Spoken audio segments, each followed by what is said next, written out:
खुद को इतना भी मत बचाया कर, बारिशें हो तो भीग जाया कर। आजमगढ़ से लेकर मुंबई तक का सफर कैसे आपने तय किया? मैंने फैसला किया, अपने आप से वादा किया, खुदा से वादा किया जी कि मैं मर जाऊंगा लेकिन मुंबई छोड़ूंगा नहीं। मशहूर व मारूफ नगमा निगार और शायर शकील आजमी के साथ होगी मुलाकात इस शनिचर रात 8:30 बजे और इतवार दोपहर 12:30 बजे सिर्फ और सिर्फ डीडी उर्दू पर।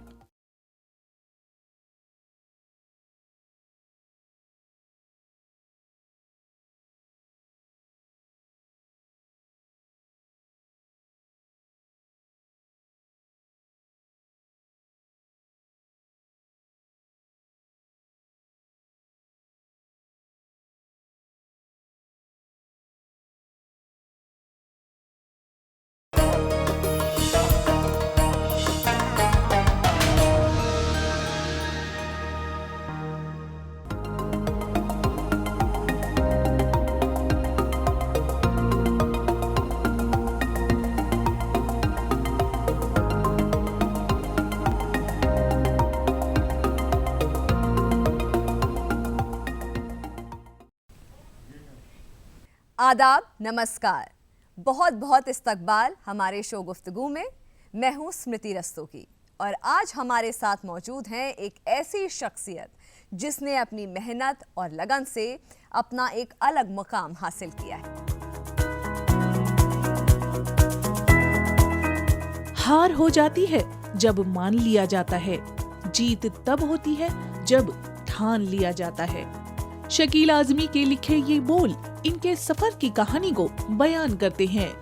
वो सफर जो जद्दोजहद और चुनौतियों से भरपूर रहा, लेकिन उत्तर प्रदेश के आजमगढ़ जिले के रहने वाले इस शायर ने अपने जुनून और जज्बे से कामयाबी की एक नई इबारत लिख डाली। पहली किताब आई धूप दरिया और लिखने का सिलसिला चलता रहा।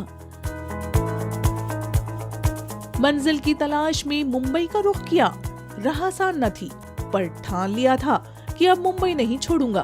ख्वाबों को हकीकत में बदलते देर न लगी और इस अजीम नगमा निगार ने जहर, थप्पड़, आर्टिकल 15, मुल्क, शादी में जरूर आना, वो लम्हे जैसी तमाम सुपरहिट फिल्मों में हिट नगमे दिए।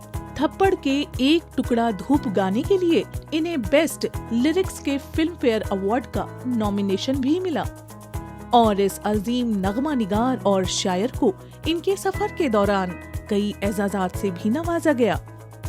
आजमगढ़ का ये अजीम नगमा निगार और शायर आज बॉलीवुड में लगातार बुलंदियों को छू रहा है। शकील आजमी जी, आपका बहुत बहुत स्वागत है। बहुत शुक्रिया रस्तोगी साहिबा। हार हो जाती है जब मान लिया जाता है, जीत तब होती है जब ठान लिया जाता है। बड़ा ही खूबसूरत आपने लिखा है, बहुत ही खूबसूरत आपका सफ़र भी रहा है। आजमगढ़ से लेकर मुंबई तक का सफ़र कैसे आपने तय किया? सफ़र खूबसूरत तो नहीं था, कांटों भरा था और कांटों पे चल के जब आप फूलों तक आते हैं तो अच्छा लगता है और फूल की जो अहमियत है उसका भी अंदाज़ा होता है। मेरा एक शेर है कि इलाका फूलों का कांटों के बाद आता है। इलाका फूलों का कांटों के बाद आता है, जलील हो गए तो मोहतरम किए गए हम। और ये हर फनकार का मुकद्दर है, बल्कि मैं समझता हूँ कि ये एक प्रोसेस है खुदा की तरफ से, ऊपर वाले की तरफ से एक ये प्रोसेस है कि किसी भी फनकार को जब वो बड़ा बनाना चाहता है जी, तो उसको इस प्रोसेस से गुजारता है, उसको कुछ बुनियादी दुख देता है ताकि उसके अंदर गहराई पैदा हो। बिल्कुल। और उस गहराई का वो सफ़र कर पाए बड़ी कि आप किसी, बात बताई आपने। हाँ, आप किसी का भी, आप गालिब को देख लीजिए,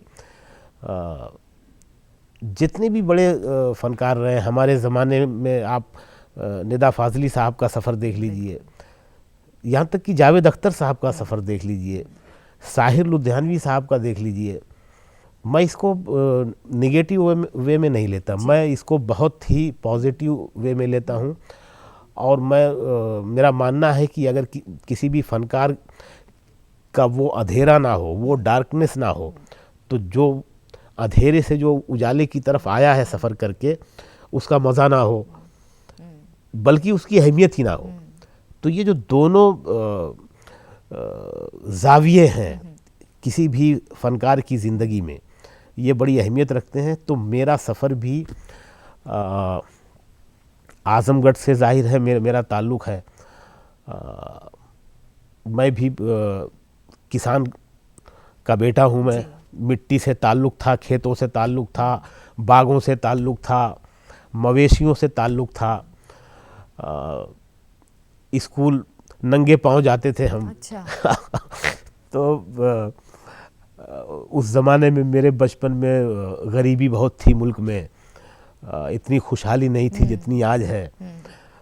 छोटी छोटी चीज़ें हमें बहुत रोने के बाद मिलती थीं या नहीं भी मिलती थीं।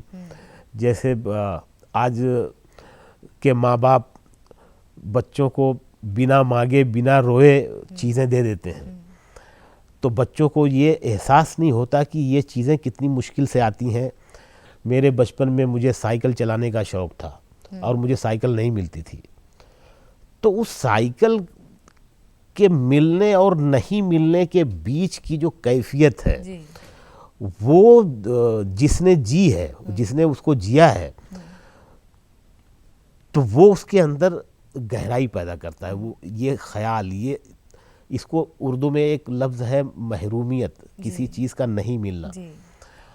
और मैं समझता हूँ कि ये जो कला है, ये जो फ़न है, ये जो ख़ास तौर से जो शायरी है, जो म्यूज़िक है, मेरा ऐसा मानना है कि ये महरूमी की कोख से पैदा होती है। मतलब जो चीज़ें हमें नहीं मिलती हैं, चाहे वो साइकिल हो, चाहे वो महबूबा हो, चाहे वो कोई भी ऐसी चीज़ आप ले लें, छोटी चीज़ हो बड़ी चीज़ हो, लेकिन छोटी चीज़ भी तब बड़ी बन जाती है जब आप उसकी ख्वाहिश करते हैं। बिल्कुल। जब आप उसकी चाहत करते हैं, उसको पाना चाहते हैं। जैसे बच्चे के लिए चाँद है, ठीक है, माँ लोरियों में चाँद के बारे में उसको सुनाती है और वो बच्चा चाँद छूना चाहता है, चाँद को पकड़ना चाहता है, लेकिन चाँद मिलता नहीं बच्चे को।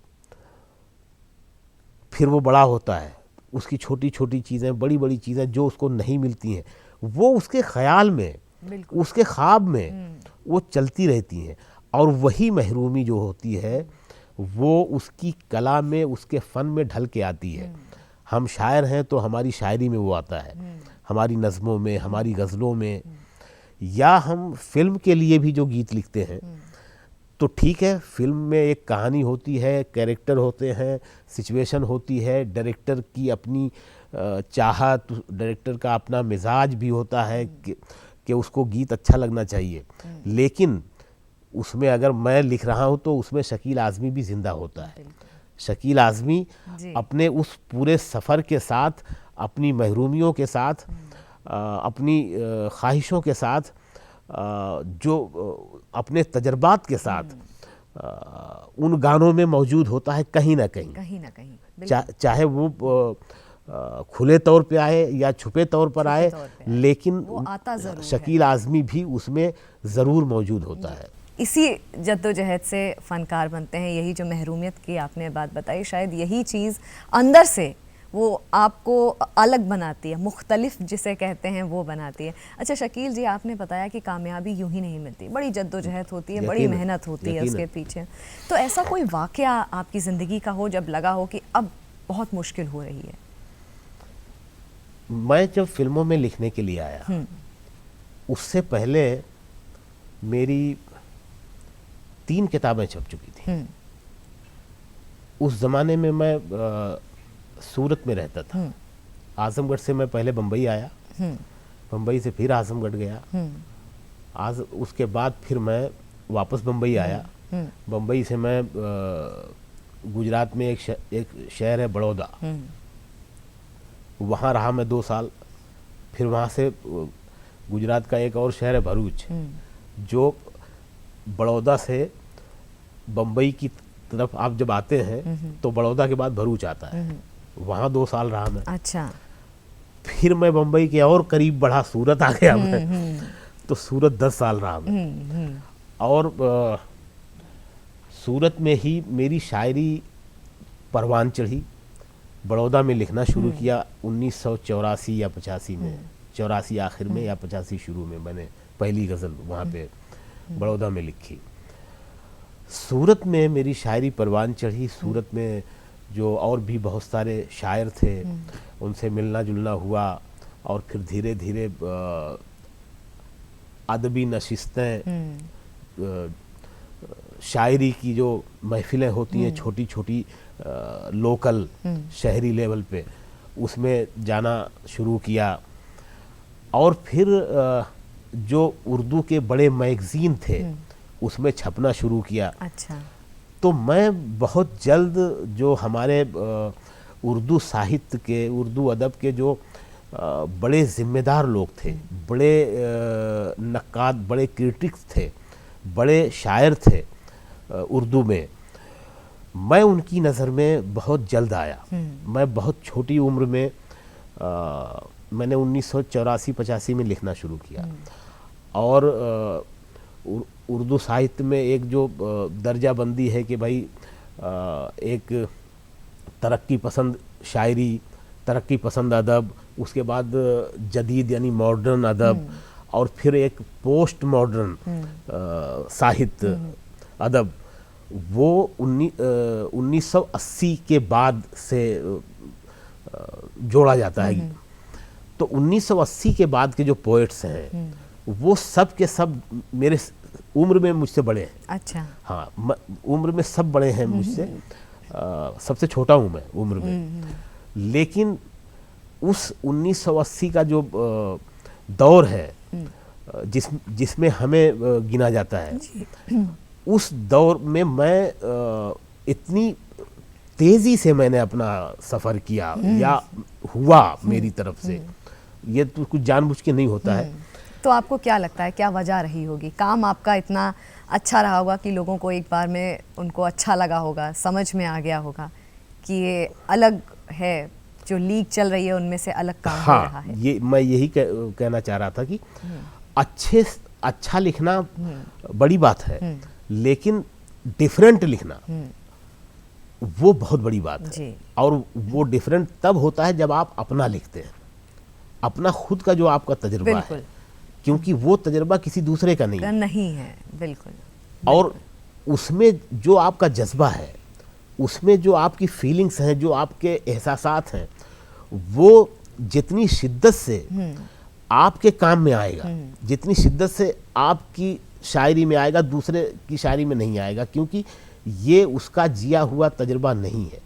फिर क्या होता है कि ये आपका ओरिजिनल होता है, असल होता है, और वो काम आपका, वो शायरी आपकी जब मंजर आम पर आती है, चाहे वो आवाज़ के ज़रिए आए या कागज़ के ज़रिए आए, तो लोग चौंकते हैं उसको देख के। और फिर जो दूसरे तीसरे नंबर के जो आपकी फील्ड में काम कर रहे होते हैं, या मैं कह लूँ कि दूसरे तीसरे दर्जे के जो शायर हैं, जिनके पास अपना कहने के लिए कम है, जो अच्छे काम दूसरों के हैं उनको कॉपी करना या उनके जैसा लिखना, तो फिर आपके काम की कॉपी होनी शुरू हो जाती है। तो आप वहीं से फिर समझ लीजिए कि आपकी अहमियत ज़्यादा है और आप कुछ बड़ा कर रहे हैं, आप कुछ हट के कर रहे हैं, इसलिए कि लोग आपका काम कॉपी कर रहे हैं, आप जैसा बनने की कोशिश कर रहे हैं। बिल्कुल। तो मेरे साथ ये काफ़ी हो रहा है, और शायद इसीलिए मेरा जो काम था वो अलग भी था और कुछ हट के था, और इसलिए लोगों को पसंद आया, टच करता था लोगों को कि यार ये लड़का क्या है ये। शुरू में तो जब मेरी पहली किताब आई तो लोगों को यकीन नहीं होता था कि ये शायरी मेरी हो सकती है। अच्छा। मैं आपको एक मिसाल दूं, शायरी में मेरा कोई उस्ताद नहीं है। अच्छा जी। तो और इतना खूबसूरत आप लिखते हैं कि आप एक बहुत ही बड़े फनकार हैं और लोग आप जैसा, जैसे आप अभी बात भी हमारी हो रही है, लोग आप जैसा बनना चाहते हैं, कोशिश में लगे हुए हैं कि वही चीज़ कॉपी करने की। मगर ये बात है कि शकील आज़मी एक ही हैं इस धरती पे, इस दुनिया में शकील आज़मी एक ही। हाँ, मतलब बहुत अच्छा लोग लिख रहे हैं, लेकिन मैं अपनी तरह का लिख रहा हूँ और लिखना चाहता हूँ। जब मेरे पास लिखने के लिए नहीं होगा कुछ तो मैं नहीं लिखूंगा, मैं कॉपी नहीं करना चाहता हूँ। फिल्म में अपनी एक मजबूरी है, कभी हमें कोई डायरेक्टर कहता है यार ये 2 लाइन खुसरो साहब की है या ये 2 लाइन गालिब की है या मीर की है, इसमें और आगे बढ़ा दो। तो वहाँ पे हमारी मजबूरी होती है। ऐसा कई गीतकारों पे इल्ज़ाम लग रहा है इधर, लेकिन वो गीतकार जो है बेचारा वो गलती उसकी नहीं होती है, वो मांग है। हाँ। जो मार्केट की डिमांड चलेगी उस हिसाब से लिरिसिस्ट को, एक लेखक को लिखना पड़ेगा। हाँ, और ये चोरी नहीं है जी। ये हमने अपने जो सीनियर हमारी धरोहर है, हमारे जो सीनियर फनकार हैं, हमारे जो सीनियर पोएट्स हैं, उनको सम्मान देने की बात है, उनको इज्जत देने की बात है। बिल्कुल। शकील जी, आपसे एक और सवाल है मेरा कि आपने सफ़र के बारे में बताया, ऐसा कोई शख्स इस सफ़र के दौरान जो बेहद ख़ास रहा हो और आज इस मंच पे, गुफ्तगू के मंच पे आप उसे याद करना चाहें, हमें बताना चाहें? एक नहीं है, कई हैं। और जब आपका सफ़र इस तरह का होता है, इतना कांटों भरा हुआ और इतना बड़ा और इतना लंबा और इतना तवील सफ़र जब आपका होता है, उसमें आपको बहुत ऐसे लोग मिलते हैं जो आपकी उंगली पकड़ के आपको कहीं पहुंचाते हैं। आप कहीं पानी में डूब रहे होते हैं, कोई तिनके का सहारा बन जाता है और आपको किनारे तक ले आता है। तो मेरे साथ भी ऐसा बहुत हुआ। मेरे कई ऐसे मुझे दोस्त मिले मेरी ज़िंदगी में जिन्होंने मेरी मदद की, जिन्होंने मेरा सपोर्ट किया, और मैं ज़रूर उनका नाम लेना चाहूँगा। और उससे मेरे सफ़र का आपको और आपके जो दर्शक देख रहे हैं उनको पता चलेगा। मैं जब फिल्मों में लिखने आया, बिल्कुल ईमानदारी से मैं आपको बता रहा हूँ, मैं 2001 में 2001 में मैं मुस्तकिल फिल्मों में लिखने के लिए बॉम्बे आया, रहने के लिए। जबकि मेरे पास रहने की जगह नहीं थी, जेब में पैसे नहीं थे, पेट में रोटी नहीं थी, लेकिन मैंने फैसला किया, अपने आप से वादा किया, खुदा से वादा किया जी। कि मैं मर जाऊंगा लेकिन बम्बई छोड़ूंगा नहीं, चाहे कुछ भी हो जाए। तो जब आप इतना ठान लेते हैं, जैसे अभी आपने वो शेर सुनाया, हार हो जाती है जब मान लिया जाता है, जब आप अपने आप से वादा करते हैं और उसको निभाते हैं तो आप कहीं ना कहीं ज़रूर पहुंचते हैं। बस ये है कि आपका रास्ता सही हो, आपने रास्ता सही चुना हो। अगर आपको वो काम ही नहीं आता है और आपने वो चुना कि मैं ये करूँगा, वो काम आता नहीं है, तो फिर मुश्किल होती है। अगर आपको वो काम आता है और फिर आपने ठान लिया कि मुझे ये काम करके दिखाना है, काम आता है आपको, तो आप ज़रूर कहीं पहुँचेंगे। तो मैं जब फिल्मों में 2001 में आया, इससे पहले मैं सूरत से आता था, कुछ दिन रहता था, फिर वापस चला जाता था, पैसे खत्म हो जाते थे, फिर सूरत चला जाता था, फिर वहाँ पे कुछ पैसे कमाता था, फिर बॉम्बे आता था, फिर पैसे खत्म हो गए, फिर सूरत वापस चला जाता था। 2001 में फरवरी में मैं मुस्तकिल बम्बई आया और मेरी मुलाकात राइटर डायरेक्टर तनवीर खान से। अरे जी। उस ज़माने में वो डायरेक्टर नहीं थे, डायलॉग राइटर थे, और उन्होंने बड़ी कामयाब फिल्में लिखी। उन्होंने राजा लिखी, इश्क लिखी, जिगर लिखी, ये दिल आशिकाना लिखी, हिंदुस्तान की कसम लिखी, ऐसी बड़ी कामयाब फिल्में लिखी उन्होंने, बड़े डायलॉग राइटर थे। उनके साथ मेरी जो मुलाकात थी वो भी बड़ी खूबसूरत सी, बहुत अजीब सी मुलाकात थी। मैं म्यूज़िक डायरेक्टर दिलीप सेन, समीर सेन उस वक्त टॉप पे थे, मैं उनसे मिलने सहारा स्टूडियो में गया था। उन्होंने, दिलीप सेन जी ने मुझे बुलाया था और मेरे पास मेरी पहली किताब जो 96 में धूप दरिया के नाम से मेरी पोइट्री का पहला कलेक्शन छप गया था, तो वो किताब भी मैं लेके गया था दिलीप सेन जी को देने के लिए। तो मैं बैठा था, वो उनकी रिकॉर्डिंग चल रही थी, और जिस फिल्म के गाने की रिकॉर्डिंग चल रही थी उसके डायलॉग तनवीर खान ने लिखे थे। अच्छा। हाँ। अरे वाह। ठीक है। तो लंच का टाइम हुआ, तो ब्रेक हुआ, सब लोग लंच कर रहे थे, तो तनवीर खान साहब की नज़र मेरी किताब पर पड़ी, उर्दू में थी,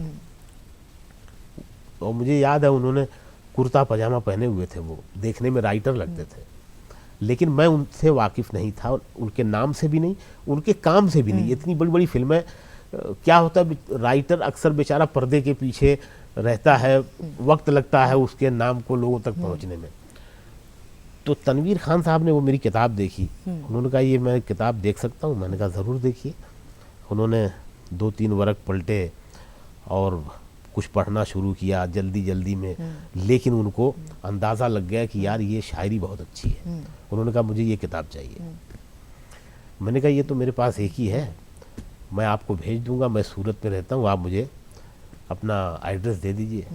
उन्होंने अपना एड्रेस दिया, मैंने उनको सूरत से किताब उनको कुरियर से भेजी उनको। उन्होंने वो शायरी पढ़ी, उन्होंने बहुत 2-3 पन्नों का उन्होंने मुझे ख़त लिखा, और उन्होंने मुझे ऑफ़र किया कि आप बम्बई आइए अगर आपको फिल्मों में लिखना है तो वो पहले शख्स हैं जिन्होंने मुझे हौसला दिया, जिन्होंने मदद की, और मैं उन्हीं के कहने पर, उन्हीं की हिम्मत बढ़ाने पे, उन्हीं के हौसले से मैं बम्बई आया। उसके बाद जो दूसरा शख्स मुझे मिला, रूप कुमार राठौड़ साहब, जो जी। बड़े गज़ल सिंगर और प्लेबैक सिंगर, तबला नवाज हैं, तो मैं उनसे हम दोनों जो मिलते थे और काम हमने जो शुरू किया वो सिर्फ गज़ल तक ही महदूद था। मैं अपनी गज़लें सुनाता था, उनको जो पसंद आ जाती थी वो मुझे अपने घर वर्ली में रहते थे, वहाँ बुलाते थे मुझे, तो उसमें वो अपनी मेरी गज़लें वो कंपोज करते थे। जी।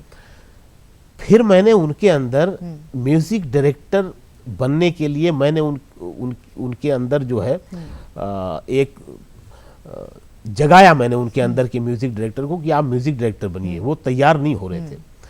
फिर एक टाइम ऐसा आया कि वो तैयार हो गए, और मैंने लिखना शुरू किया, मुखड़े लिखता था, वो कंपोज करते थे।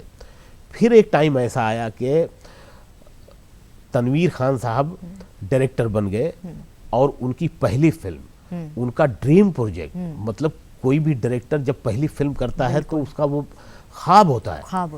और उस ज़माने के मतलब हॉट कपल थे जो हमारी फिल्म के हीरो हीरोइन थे, जॉन अब्राहम, बिपाशा बासु।